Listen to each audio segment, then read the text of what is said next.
Hey, fifth grade. So if you are watching this video, then you are ready to start working on memoir number 2. Now, you're only getting a week to complete this assignment because the writing process should be ingrained at this point. However, just because it should be doesn't mean it is. So one thing that I would like for you to do as you work through this memoir is to make sure that you're really paying attention to how you complete each step of the writing process and that you're completing it thoroughly. The video lessons for memoir number 2 are going to be a little bit more in depth because, as I told you guys last week in class, if you were here for in-person learning, I have taught every mini lesson that I need to teach in order for you to write a memoir and to write a good one. Right now, memoir number 2 and then memoir number 3, which will follow, are about how well you are applying those things that I've taught you into your own writing. So, when you start writing memoir number 2, a couple of things. Obviously, the very first step is going to be selecting a topic. This should come from your ELA reference folder from the territory list memoir worthy experiences.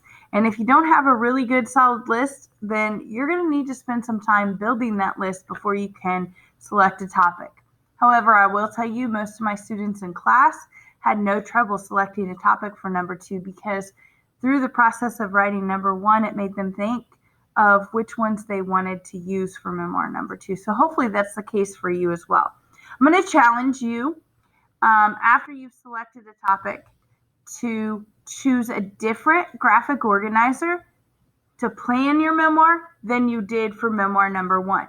Now, you ultimately are in control, and so if for some reason the topic that you have selected just doesn't work with the other 2 types of graphic organizers, which this would have to be an extreme case. So if you're not sure, reach out to me and ask me, but I want you to use a different type of graphic organizer than you did for memoir number 1. Because as writers, we cannot grow unless we push ourselves to get uncomfortable and try new things. And so trying out a different type of graphic organizer allows us to play around with how we organize our graphic organizer or how we organize our memoir, and we may find something that works better than what we have been using. So definitely do that. And then something else that I am going to challenge you to do before you start pre-writing is to open up that ELA reference folder and go to, you can check the table of contents, go to the notes where we recorded the qualities of ineffective and effective memoirs. And I want you to read over those qualities of effective memoirs before you start planning. Because what I found is that a lot of memoirs that were turned in, memoir number 1, did not have these qualities. And I don't know if it's because we didn't talk about it when we began planning, or if once students got to the drafting part, they just left some of this stuff out.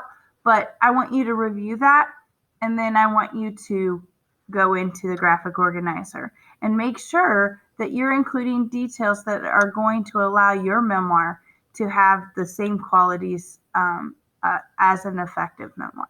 All right, guys, I'm not going to go over the logistics on how you navigate after you complete pre-writing, how you need to go in and watch draft 1 video. I feel like you guys understand that. Anyway, that's your introduction to memoir number 2. If you have any questions, if you're uncertain about something, don't hesitate to reach out to me. I will do my best to get back to you as soon as I can. If you're learning outside of school, I hope to see you soon. And have a good day, guys.